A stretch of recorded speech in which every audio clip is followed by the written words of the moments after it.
Chicken gravy இந்த மாதிரி try பண்ணி பாருங்கள்.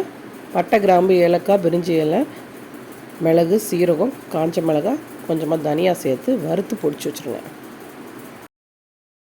சிக்கன் எடுத்துக்கோங்க. மஞ்சத்தூள், மிளகாத்தூள், உப்பு, இஞ்சி பூண்டு பேஸ்ட்டு சேர்த்து நல்லா மிக்ஸ் பண்ணி ஒரு 1/2 hour தனியாக வச்சுருங்க. எண்ணெய் ஊற்றிக்கோங்க. பட்டை, கிராம்பு, ஏலக்காய், பிரிஞ்சி இலை போட்டு தாளிச்சிக்கோங்க. வெங்காயத்தை போட்டு வதக்கிக்கோங்க. வெங்காயம் நல்லா வதங்கிட்டு வருதுங்க. பச்சை மிளகாய் சேர்த்துக்கோங்க. கருவேப்பிலையும் சேர்த்துக்கோங்க. இப்போது சிக்கன் தேவையான உப்பு சேர்த்துக்கோங்க. நல்லா மிக்ஸ் பண்ணிக்கோங்க.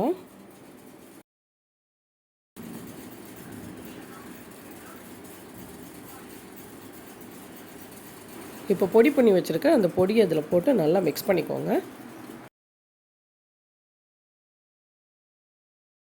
ஸ்லோ ஃப்ளேமில் வச்சு எடுத்துருங்க. 10 to 15 minutes ரெடி ஆகிருங்க. கடைசியாக கொத்தமல்லி தழை போட்டு இறக்கிடுங்க. ரெடிங்க. கண்டிப்பாக ட்ரை பண்ணி பார்த்து உங்கள் கமெண்ட்ஸை சொல்லுங்கள்.